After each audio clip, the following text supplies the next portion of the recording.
Wenn ihr auch wissen wollt, wie richtig leckerer Weißwurstsenf schmecken soll und wie man den selber macht, dann bleibt dran in diesem Video, weil der schmeckt nämlich so dermaßen lecker. Oh, haben wir gleich schon mal ein bisschen patzt.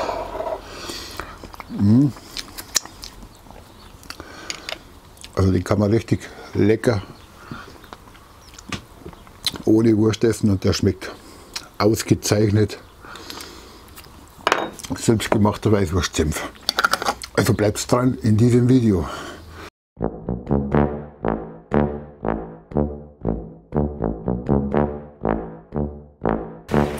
Servus, grüß euch und herzlich willkommen zu einem neuen Video. Heute geht es um diese schöne braune Farbe hier.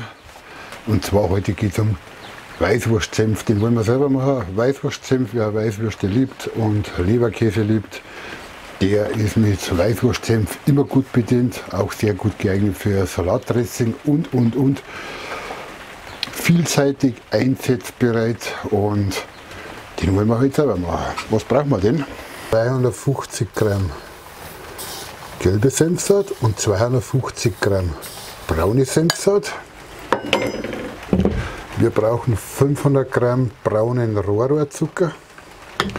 Wir brauchen 6 Wacholderbeeren, 10 Pfefferkörner, 3 Nelken, 2 Esslöffel Salz, eine kleine halbe Zwiebel und ein kleines Lorbeerblatt. Also wir machen insgesamt 2 Kilo Senf, immer für den Eigenverbrauch, und wir wollen ein paar Gläser verschenken und darum machen wir immer gleich eine große Menge, 2 Kilo. Das ist wirklich für 6, 7 Gläser. Dann brauchen wir 600 Milliliter Wasser, 200 Milliliter Balsamico-Essig, den weißen, und 200 Milliliter Rotweinessig, also 5% Säure, mehr soll er nicht haben. Und mit dem fangen wir jetzt halt einfach an. Ich werde jetzt den ganzen Senfsaat mit der Pfeffermühle mühlen. Ja, das tun wir jetzt gleich einmal da rein. Also Senfsaat mühlen mit einer guten Gewürzmühle, Kaffeemühle, weil wir brauchen ein feines Senfmehl. So, wir haben jetzt den ganzen Senf, die 500 Gramm, fein gemahlen. Richtig schön gemahlen. Und den tun wir jetzt mal auf die Seiten, weil es geht nämlich an den Sud. Wir brauchen einen geilen Sud. Wir brauchen jetzt zumindest einmal die halbe Zwiebel, da wir spicken mit den 3 Nelken. Steckt man da rein. Einfach so verteilen. Und die tun wir jetzt hier rein. Dann brauchen wir die 2 Esslöffel Salz, die 10 Pfefferkörner, 6 Wacholderbeeren,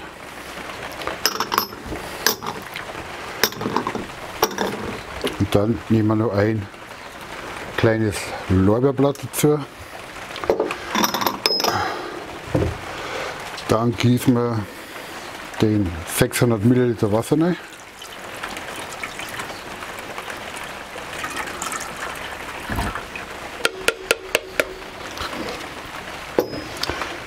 Der Essig kommt später rein, wenn der Sud heiß gemacht ist. Ja. Und das kochen wir jetzt einmal auf. Deckel drauf. Wo haben wir den? Den Deckel drauf. So. Und das werden wir jetzt richtig schön kochen, aufkochen lassen, den Sud abkühlen lassen, und dann geht es weiter mit der Senfmasse.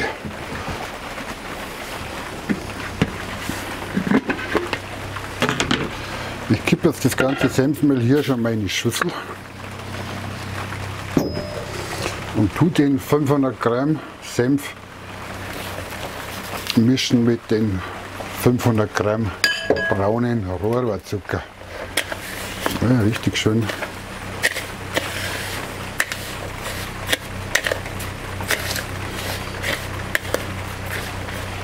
haben wir hier eine wunderschöne Mischung.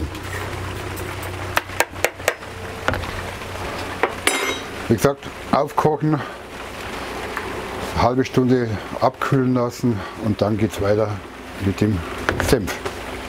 So, nachdem der Senf, der Sud gut aufgekocht ist, lassen wir den jetzt abkühlen. Ja, das sieht man jetzt ein bisschen schlecht. Schöner Senfsud. Lassen wir jetzt 15 Minuten ziehen und dann geht es weiter mit der richtigen Senfverarbeitung. Brauner Senf, wer ihn liebt, wer Weißwürste liebt, wer warmen Leberkäse liebt, ist das absolut genial. Ich habe eine gute bekannte Marke gehabt mit dem schönen roten Deckel, aber von da bin ich weg und mittlerweile machen wir unseren eigenen Senf, und da wir schon öfters Senf gemacht haben, will ich euch dieses Rezept nämlich zeigen. Der Senf ist immer geil. Wie gesagt, Sud 15 Minuten ziehen lassen und dann geht es hier wieder weiter. Bis gleich. So, nachdem der Sud jetzt richtig aufgekocht wurde und schön abgekühlt ist, werden wir das Ganze natürlich absieben hier rein. Nehmen wir so ein Sieb hier und dann gießen wir das Ganze mal schön rein. Noch ein bisschen aufschütteln.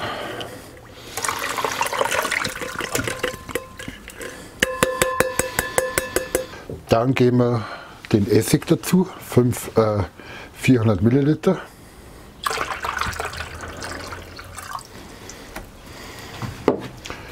Da haben wir nochmal schön aufrühren.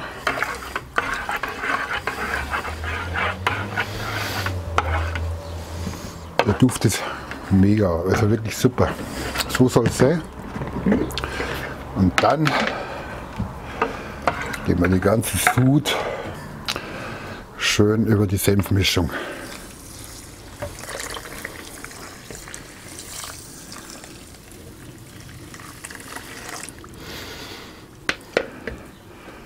Und das werden wir jetzt richtig schön verrühren, damit wir da eine schöne Konsistenz kriegen. Es wird dann immer dickflüssiger. Ihr werdet keinen anderen Senf gar nicht mehr hernehmen, weil wenn man einmal einen selber gemachten Senf gemacht hat, ihr werdet keinen gekauften mehr nehmen. Ich verspreche es euch. Also wirklich, er schmeckt so. Das ist einfach was anderes. Man merkt, das bindet jetzt schon. Das riecht ja jetzt schon wie richtiger Senf. Am Anfang ist es richtig flüssig.